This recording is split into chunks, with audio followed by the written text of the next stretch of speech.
EP7 was the acronym for Empowered for Purpose in 7 Steps. And what had happened was I had already was a bit of a personal development junkie for like over a decade at that time. And then I was coaching for a long time, several years by then. And I was always into principles and processes. I always loved the idea of empowering someone else to understand the principles and the processes behind problem solving. So I loved self-coaching. I wanted to always teach people to self-coach themselves, not to undermine the coaching profession, but to know that, why would you just coach someone to improve in a situation, but not also teach them to fish as well? It doesn't mean they don't like fishing with you and they loved your lived experience and they loved how you can hold space for them. And sometimes when you're in the thick of an emotional state, it's great to have someone outside of you who's not burdened by your distorted perception, who's had lived experience, who could easily just see what's going on in the patterns and ask the right questions and get you out of the fog.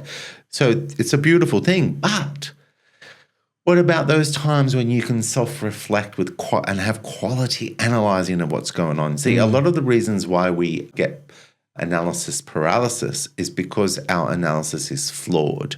There are loaded assumptions hiding in the way we analyze that keep the blind spots to the very ideas of how we're accidentally sabotaging ourselves and the very ideas that would solve it. So we end up getting really exhausted, don't we? Mm-hmm. And so teaching quality self-analysis was something that EP7 was all about, but it directed it for a meaningful life. So empowered for purpose, right? So basically the 7 steps were really about who are you? Why are you powerful? How can you understand when you're trapped into a perception that's not serving you? How can we prove to you that everything in you is already there from universal wisdom, that your brain's just wired to block in areas where you need it? And what is the role of your imagination and intuition into a flow state in that? Where have you been in flow? What's blocking that flow? How do you turn it back on? And turn it back on not just to sort out your survival challenges, but now to actually go to another level and make life meaningful, empowered for purpose, in every aspect of your life, so that you're not trying to find purpose in careers, if that's what purpose is limited to. But no, it's multidimensional. It's like purpose is created, and our purpose is at the mercy of our imagination. And so we learn to create purpose in our roles, our relationships, for our goals, and that's ongoing. And then you ultimately end up loving being a work in progress, managing your perception, and that each level you reach, there's a glass ceiling waiting for you when you dream bigger, and that's normal, and you're not offended by your newfound limitations preventing you from getting there, and you just embrace the perception management processes of deconstructing that perception and reconstructing, and then also being resilient, aligning in the areas where you're volatile and you're trying to create new habits, and just being compassionate to yourself in that wobble as you get strategic, like change management principles, and you learn how to really achieve that new default version that doesn't try to be that way. It just is. That was a very good summary. That's George. EP7. A+ for you. I think for me, A+ for me. I'm a winner. One thing that I really found, because I've been through the EP7 course, and the few key nuggets that I got out of it, and one of the things that I got out of it was the empowerment principles that really opened my eyes to, oh my gosh, I didn't even have a principle before. You did. I mean, but I wasn't aware of it. Yeah, exactly. And you put it in front of me, and so that was one thing and I drive to those principles now. And then also I found the deconstruction very, very challenging. That's why I was laughing. I remember how I used to go, I know, because you're hard on yourself. Yeah. And we almost had to do an assessment on you being too hard on yourself in the assessments. Man. And I actually felt like curling up into a fetal position every time we had those deconstruction sessions, because, you had to let all of your negativity out. And I'm the guy that, I wouldn't air my negative thoughts. And so for me, that was very confronting for me to sit down and go, okay, let's dig up the dirt and let's feel all these emotions, because in order for you to deconstruct, you need to feel those emotions. And I always avoid those emotions, like I don't want to dabble in that. I only want to have good feelings. And so that was very, very eye-opening as we go through the sessions. And I went, oh, okay, and then the other third bit was that, having the different perceptions, like you always talk about, having fixed perceptions, this topic about the clinic and, how you got me to see my family in a different way. And now that's changed my feelings towards them and how I'm constantly improving that now. And that's an example, like I was saying earlier, that what reality are you in? It's the one you have loaded with what you insisted is. Yeah. The same family is a completely different family to you now. Yeah. Wow.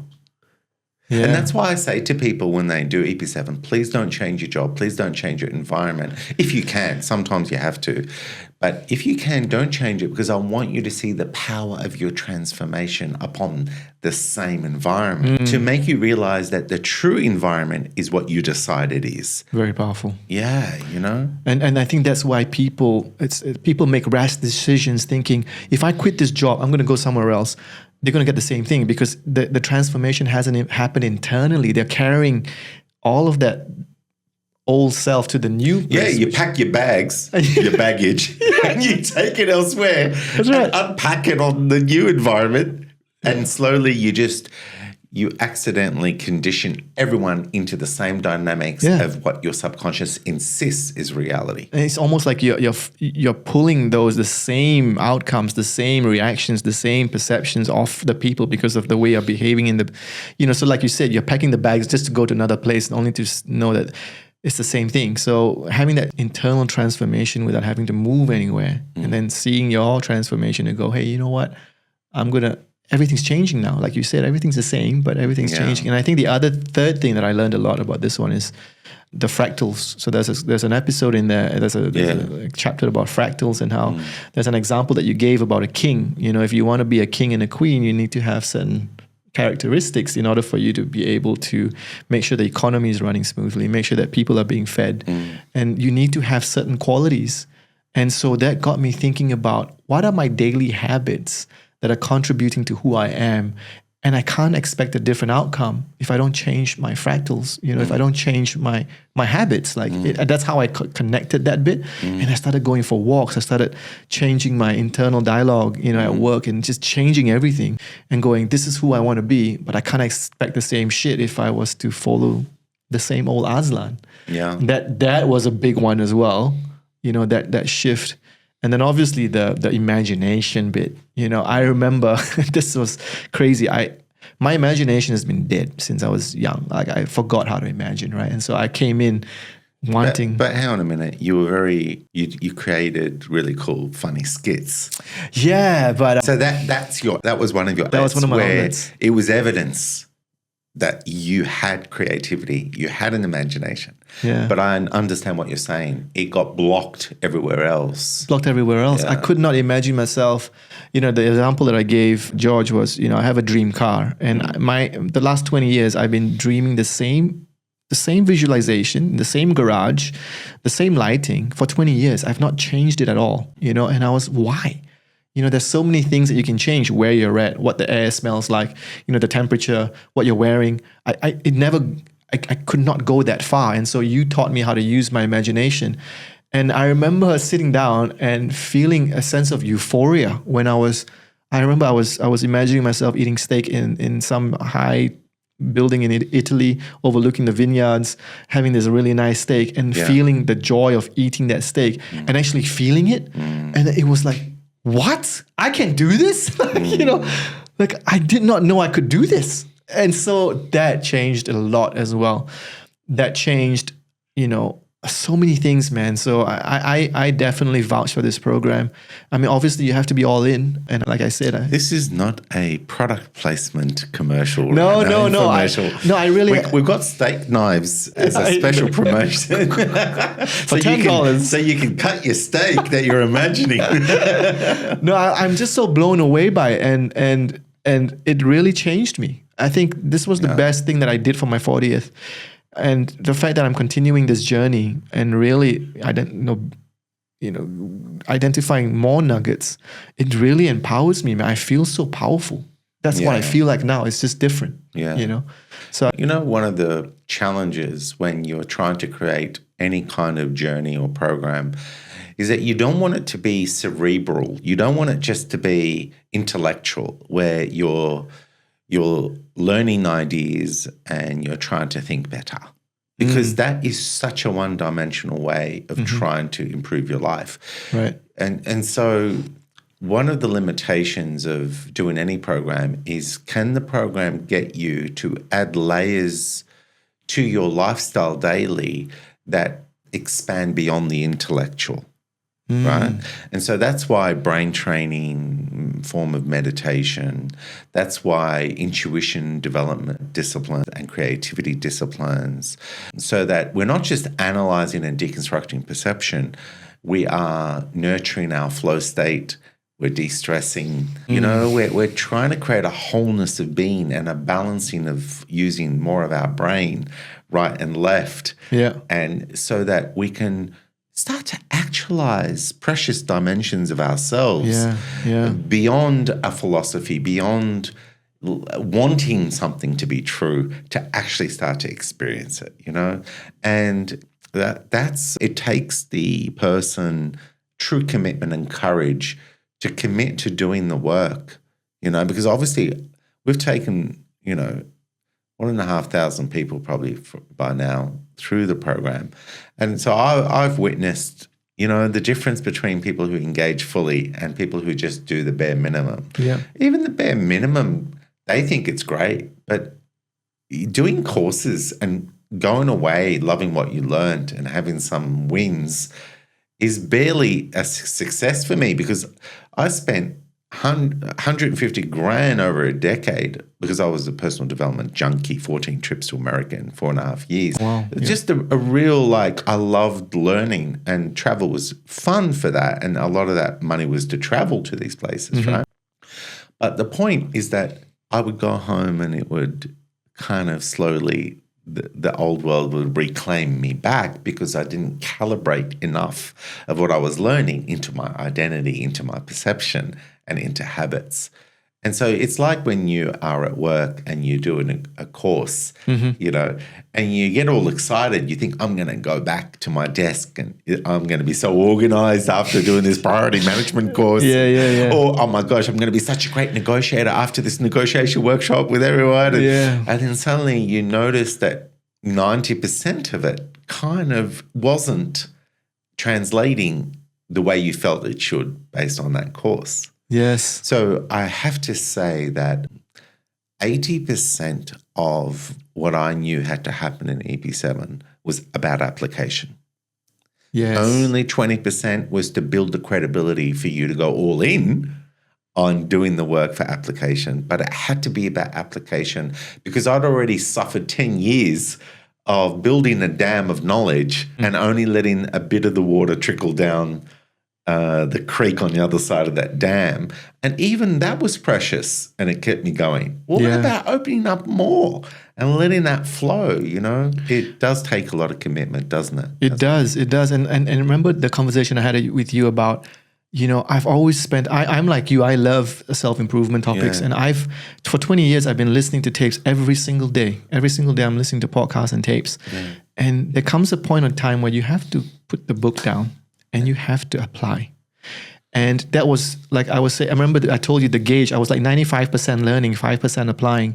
Now my job is to shift all of my knowledge now to go 50-50 at least. Let me learn 50% and let me apply. So whenever I catch myself to go, I want to listen to this podcast, I go, no, I'm going to imagine, I'm going to implement what I know. I'm going to start imagining. Like you said, the application part is the most important part, because then you become, the student, like the teacher and the student. It's like finish the circle. Don't get halfway and love what something can be. Become it and live it fully. Finish the circle. But there's also the fear of, it's like, the imposter syndrome. Like, do I have enough knowledge to apply this? Like, am I being an imposter? Like, or am I just Or do I need to listen more? Do I need to listen to more of George? Do I need to listen more of Anthony Robbins or whatever? And there's that sense of confidence level that you have to go, no, I'm ready. I know what I know. Time to apply. A year before EP7 happened, I hit that juncture. Oh, wow. Yeah, where I said, I'm not reading any more books. I'm not listening to anything anymore. I now just have to own action on what I know. Wow. I made that decision, and it was huge because then It's huge. It was huge because then I had to pay attention to my environment to see where I could use my better judgment to start actually making different decisions, right? And that's what got me more tuned into fractals and nature. Right. Because everything that I had learned had to be detectable in my real-time environment when I needed it to action it. And so I became a lot more present. As soon as I shifted the energy from everyone outside of me knows so much more than me, and I just have to somehow grab enough of it and it will just transform me automatically, that was wrong. Yes, I totally understand that. Like, I completely understand that. It's like we're going to get it through osmosis, you know? Yes. If I read more. If I'm in the bathtub of knowledge long enough, surely it will go into the pores of my skin and it will possess me with wisdom. That's actually a very good voice. I like that. You know, I used to always muck around like I could be a film trailer voice. Yeah. You know, in a world. That is so good. One man. Oh my God, would that beat is so the good. odds. That's insane. But yeah, no, definitely that's the other thing that I got from the course as well. So there's so many things that we learned. I think it was such a blissful experience for me, and I always looked forward to it. And I was saying to my wife, "Here we go. Let's get the ball rolling." Yeah. And even at work, my life has changed. Now I'm in this immersive leadership course from next week, and people are starting to invite me to leadership meetings, which never happened before. I don't understand. Yeah, I've not asked for it. But you're an imposter. Yeah. What's going on? It was so funny. I was in a meeting, and there were all leaders in there, and I looked like the youngest guy. I mean, because I'm Asian, and so I looked like I was 12, and all these guys with white hair and he looks like he's 12, ladies and gentlemen. And I was wearing a Jordan 1 sort of sneakers. And that just made it worse. And I walked in and I with my Jordan 1 sneakers, and everyone was dressed up, and I was like, oh, okay. And what am I doing here? Yeah. I did not know there was all just leaders. Yeah. I did not ask for it, but like you said, things started to change within me. That's right. That suddenly my every action has an opposite equal reaction. Can you please explain that again? Because for the viewers who've heard it for the first time, I find this concept so interesting. Yeah, okay. So physics, the way objects interact with one another, we are not in a vacuum. Anything you feel compels you to flow in accordance with what you feel based on what you assume.